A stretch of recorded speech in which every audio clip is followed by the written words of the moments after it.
أعوذ بالله من الشيطان الرجيم أو كالذي مر على قرية وهي خاوية على عروشها قال أنى يحيي هذه الله بعد موتها فأماته الله 100 عام ثم بعثه قال كم لبثت قال لبثت يوما أو بعض يوم قال بل لبثت 100 عام فانظر إلى طعامك وشرابك لم يتسنه وانظر إلى حمارك ولنجعلك آية للناس وانظر إلى العظام كيف ننشزها ثم نكسوها لحما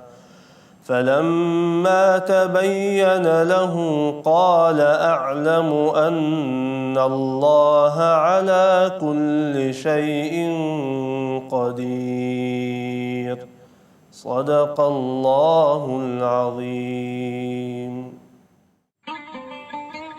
Bismillahirrahmanirrahim. Assalamualaikum warahmatullahi wabarakatuh. Alhamdulillah. Ya itu dah, saya pengen nerusin lagi nih tentang sholawat ya. Juga tentang Rasulullah SAW. Tapi kita harus berpindah tema agar kaya tema kita dengan tema-tema yang lain. Tapi saya punya solusinya buat pemirsa semua ya. Solusinya adalah narsis dikit nih ya. Saudara follow Twitter saya Yusuf_Mansur. Lalu saudara intip Facebook saya Ustadz Yusuf Mansur. Saudara kemudian juga rajin-rajin mengklik www.yusufmansur.com. Saudara kemudian menjadi agen buku, agen DVD. Nanti kita kemudian bersama-sama membuat off air ya. Dalam bentuk seminar, bentuk taklim, bentuk tausiah, atau yang sedang kita rencanakan jalan-jalan. Yang belum dibahas banyak nih. Di antaranya apa? Kiamat. Kan dulu janji tuh saya mau ngasih materi tentang kiamat kan. Tapi setelah dipikir-pikir lagi, ini sudahlah. Nanti ajalah pembahasan tentang kiamat. Saya mohon maaf karenanya. Terus apalagi macam-macam sholawat. Ada sholawat Ibrahimiyah, ada sholawatnya Imam Syafi'i, ada sholawat Kamilah atau sholawat Nariyah, ada sholawat Fatih, ada sholawat Tibbil Qulub, ada sholawat Badr, banyak lagi sholawat. Nah ini macam-macam sholawat belum kita bahas. Sebab kalau kita bahas ini macam-macam sholawat, satu sholawat 1 hari. Ini 1 bulan ini udah usus sholawat itu. Karenanya menurut saya sudahlah ini nanti kita selenggarakan dengan cara-cara yang sepatutnya supaya transformasi pelajaran ke pemirsa bisa bermacam-macam tema. Ya. Kita juga belum membahas misalkan tentang sunnah-sunnah itu apa saja sih gitu. Sunnah-sunnah Rasul itu apa saja sih? Kalau dibagi 2 nanti ada yang muakkad, ada yang muakkadah, ada yang kemudian yang ghair muakkadah. Ada sunnah yang teramat penting yang kalau ditinggal jadi masalah. Ada sunnah yang kategorinya ya dikerjakan. Dapat pahala, nggak dikerjakan nggak ada masalah. Ya, kita kepengen kemudian selama 24 jam kita hidup, kita berbalut sunnah. Yang begini-gini pemirsa doain dah. Doain. Supaya stamina saya dan teman-teman. Rencana-rencana yang sudah disusun. Ya. Nyetelin DVD, misalkan nyiapin DVD gitu ya. Nyiapin DVD tentang macam-macam sholawat. Lalu dikirim kepada para agen. Dikirim kepada para simpul wisata hati. Lalu kemudian Anda semua yang kemudian menyetelkan kepada keluarga Anda, kerabat Anda, saudara-saudara Anda insya Allah. Rajin-rajin ngikutin ini ya. Twitter @Yusuf_Mansur. Facebook Ustadz Yusuf Mansur. Website www.yusufmansur.com, agen buku, simpul wisata dan seterusnya. Info-info nanti ada di sini, termasuk info-info tentang membangun percetakan Al-Quran, sedekah sawah, dan lain-lainnya. Mudah-mudahan nambah ilmunya, tapi yang lama ini dipakai. Insya Allah doakan saya juga, mudah-mudahan saya yang menyampaikan pun memakai ilmu yang saya ajarkan kepada diri saya dan kepada saudara semua. Mari kita berdoa bersama-sama. Bismillahirrahmanirrahim. Allahumma salli ala Sayyidina Muhammad wa ala ali Sayyidina Muhammad. Ya Allah, terima kasih.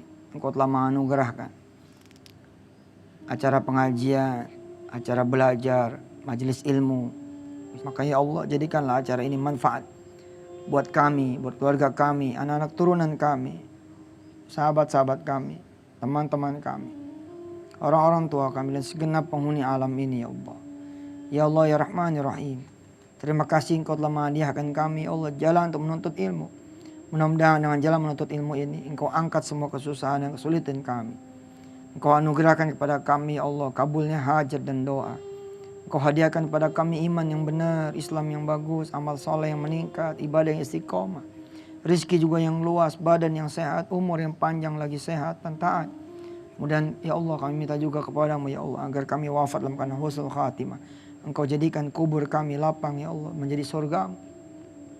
Kau kumpulkan kami bersama Rasulmu ya Allah, hingga nanti Engkau dudukan kami juga bersama Rasulmu Nabi besar Muhammad SAW dan keluarga dan sahabatnya, sekeluarganya. Dan juga ya Allah Engkau perkenankan kami yang dhaif ini, yang lemah ini, yang hina ini, yang banyak dosanya ini, kelak bisa melihat wajahmu dalam keadaan Engkau ridha pada kami ya Allah. Rabbana atina fid dunya hasanah wa fil akhirati hasanah wa qina adzabannar. Walhamdulillah rabbil alamin. Pemirsa yang dirahmati Allah, jangan kemana-mana. Habis ini kita akan mulai masuk ke bab yang menurut saya insya Allah ini menyenangkan, yakni bagaimana kemudian semua bisa jadi pengusaha.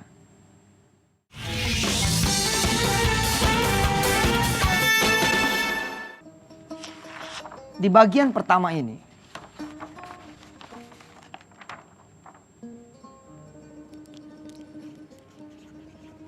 di mana kita mempelajari how to be pengusaha, bagaimana menjadi pengusaha, how to become pengusaha, atau kemudian semua bisa jadi pengusaha.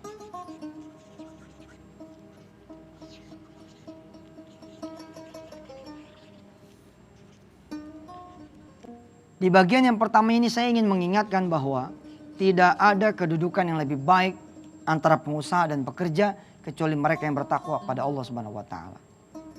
Artinya tidak benar kalau kemudian menjadi pengusaha itu lebih baik daripada jadi pekerja. Itu kalimatnya masih ngeblur. Harus ada komanya gitu. Menjadi pekerja yang saleh akan jauh lebih hebat daripada pengusaha yang tidak saleh. Menjadi pekerja yang rajin sholat malam, sholat du'a, senang berbakti kepada orang tua, senang berderma kepada sesama, lebih baik daripada seorang pengusaha yang tidak ingat kanan kirinya, tidak ingat keluarganya, tidak ingat orang tuanya, tidak ingat kepada Allah dan Rasulnya. Ustadz, kalau ada pengusaha yang sama-sama dengan pekerja, artinya dia seorang pengusaha yang juga kemudian banyak amal solehnya, banyak juga kemudian ibadahnya, banyak dermanya, lebih bagus dong daripada pekerja. Menurut saya tidak, sama saja. Asli nggak ada itu klasifikasi berdasarkan kemudian perasaan kita. Perasaan kita dengan jadi pengusaha kita bakal lebih bagus. Bisa apa pengusaha itu kalau kemudian tidak ada pekerja? Jadi jangan merasa kemudian jadi pengusaha dia lebih baik daripada mereka yang bekerja. Tidak begitu. Maka di bab yang pertama ini, di bagian yang pertama, saya dudukan dulu otaknya nih. Sehingga maaf ya, seorang tukang cuci piring di warung penyet. Nah sekalian promosi nah. Tukang cuci piring di warung penyet, apakah dia lebih berharga ketimbang Mas Jody, Mbak Anik, yang diamanahkan oleh Allah sebagai owner?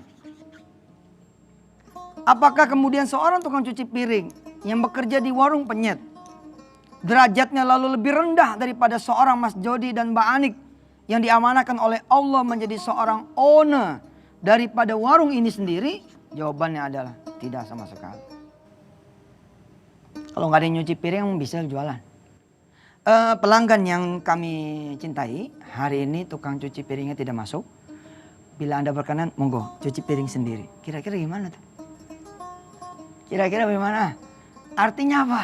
Artinya dudukin dulu nih visi misi yang benar. Bukan karena, oh saya nih pengen pengusaha supaya lebih hebat lagi. Nggak begitu bos.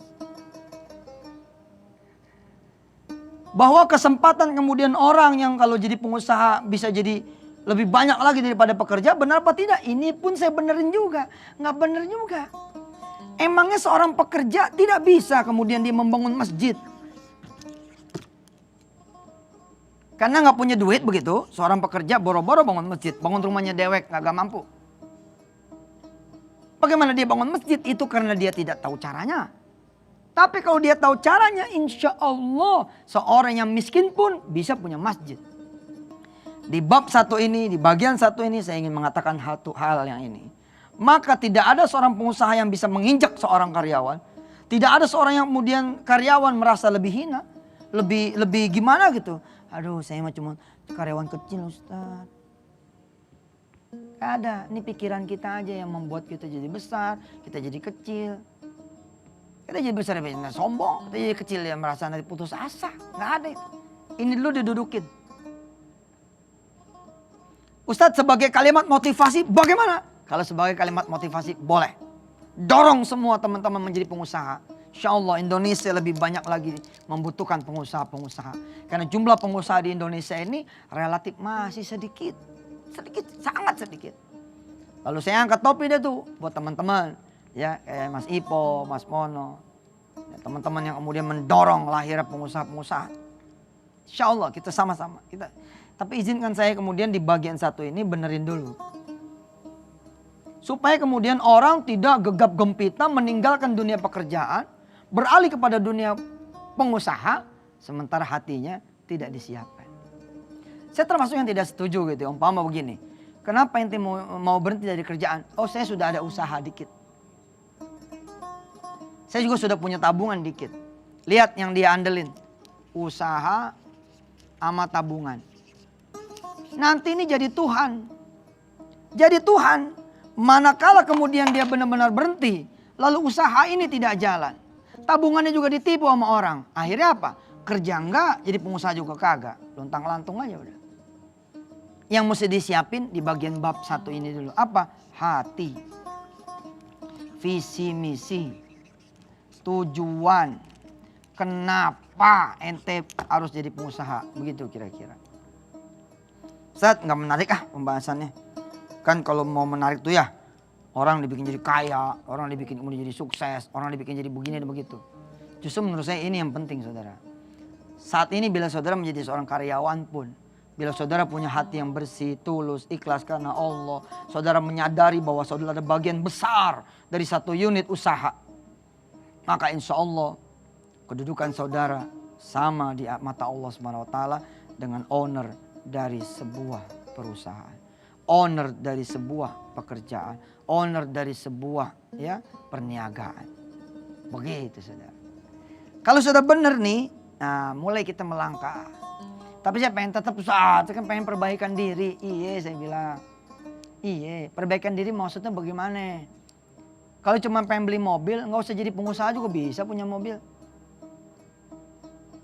Bagaimana caranya? Ya udah kita lewatin dulu nih yang mau lewat ntar kita belajar bagaimana seorang pekerja bisa kemudian dia memiliki mobil tanpa perlu menunggu jadi pengusaha.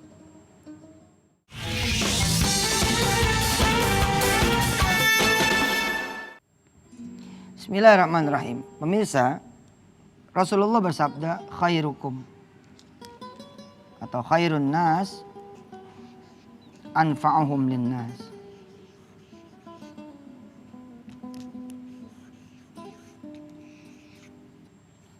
Sebaik-baik manusia adalah kemudian yang bermanfaat buat manusia yang lain. Jadi saya termasuk yang mengatakan bahwa kalau menjadi pengusaha dengan niat pengen kaya, aduh mas, ente jadi pekerja juga bisa kaya, beneran. Tapi kan saya pengen punya mobil Ustaz. Kalau saya jadi pekerja dari mana judulnya saya punya mobil? Ente tuh udah miskin Tuhan ente pekerjaan lagi. Makin payah kan. Orang miskin pengen punya mobil. Gimana caranya? Sholat dong 2 rakaat. Ya Allah, saya sholat duha nih. Saya pengen mobil. Biar hujan kagak hujanan, panas kagak kepanasan. Biar saya bisa bawa orang tua saya pergi pulang kampung. Kapan aja dia mau jalan di jalan, saya siapin tuh kuncinya, sama sopirnya, sama bensinnya, sama ongkosnya. Allahu Akbar. Insya Allah tibang mobil, showroom juga Allah kasih. Pengen rumah. Lalu Anda jadi pengusaha, lalu Anda berpikir Anda bisa jadi punya rumah. Ketahuilah saudara, berapa banyak pengusaha di negeri ini yang kehilangan rumahnya. Rumahnya diambil sama Allah SWT, disita sama bank, digade sama rentenir dan seterusnya. Sama penyakit, diambil sama rumah sakit. Artinya pemirsa, nawaitu kita pengen jadi pengusaha, benerin dulu. Pengen apa? Di antara yang benar adalah, saya pengen mergiin haji emak saya. Benar tuh. Dan pengen mergiin haji emaknya karyawan-karyawan saya. Nah buntutnya ini nih. Kalau kita jadi pekerja gimana? Ya tetap saja menurut saya punya sama gitu loh peluangnya gitu. Membedanya buntut-buntutnya ini. Kalau karyawan kan gitu. Kalau karyawan bedanya begini. Saya pengen mergiin haji emak saya. Dan pengen mergiin haji emaknya teman-teman saya. Ah boleh juga begitu. Artinya apa? Artinya pemirsa di episode 1 ini please kita dudukin dulu. Tidak ada yang lebih mulia daripada yang lain kecuali karena derajat ketakwaan pada Allah Subhanahu wa taala. Khairun nas anfa'uhum linnas. Saya pengen jadi pengusaha Ustaz. Kenapa? Saya pengen ngajak sebanyak-banyaknya orang kampung saya bekerja. Saya pengen ngajak saudara-saudara saya sebanyak-banyaknya bekerja. Saya pengen kemudian menjadi wasilah rizki dari Allah Subhanahu wa taala yang saya alirkan kepada kanan dan kiri saya. Saya pengen subhanallah, mudah-mudahan Allah Subhanahu wa taala menjadikan saya manfaat buat ibu saya, orang tua saya, adik-adik saya. Wah, itu dia baru cakep tuh. Kenapa ente pengen jadi pengusaha? Pengen kaya Ustaz. Aduh. Ustaz, emang gak boleh pengen jadi kaya? Asli boleh. Asli boleh. Tapi kalau kemudian itu yang menjadi nomor 1, saya khawatir pemirsa. Asli khawatir. Saudara gegap gempita masuk ke ranah pengusaha, akhirnya malah menjadikan saudara miskin kuadrat. Udah mah Anda gak punya apa-apa gitu ya, Anda malah jadi punya utang. Keadaan ini yang saya tidak inginkan. Insya Allah ya, kita akan bahas tema berseri tentang semua bisa jadi pengusaha dan apa manfaatnya, dan mudah-mudahan Allah Subhanahu wa taala mendukung semua teman-teman di Indonesia yang terlibat aktif menjadikan semua orang-orang Indonesia menjadi pengusaha. Di antaranya boleh saya sebut sahabat-sahabat saya, Mas Ipo, Mas Mono, Mas Jody, Mas Jamil Az-Zaini dan kawan-kawan yang lain yang kemudian mendorong Indonesia untuk memiliki lebih banyak lagi pengusaha. Tentunya pengusaha yang saleh soleha, pengusaha yang kemudian tidak mau harta yang haram, pengusaha yang tidak mau maksiat di jalan Allah, pengusaha yang kemudian paham aturan halal haram, pengusaha yang tahu akhlak, etika, pengusaha yang kemudian juga bisa menghidupkan malam-malamnya dengan qiyamul lail, pengusaha yang bisa kemudian mengawali paginya dengan duha, pengusaha yang kemudian bisa menegakkan sunnah-sunnah Rasulullah sekuat tenaganya dia. Dan kemudian menjadi wasilah buat orang-orang yang lain ikut kemudian menuju Allah Subhanahu wa taala. Mari kita tutup pengajian kita dengan sama-sama mengucap ya doa kafaratul majlis. Subhanakallahumma wa bihamdika asyhadu an la ilaha illa anta astaghfiruka wa atubu ilaik. Wassalamualaikum warahmatullahi wabarakatuh.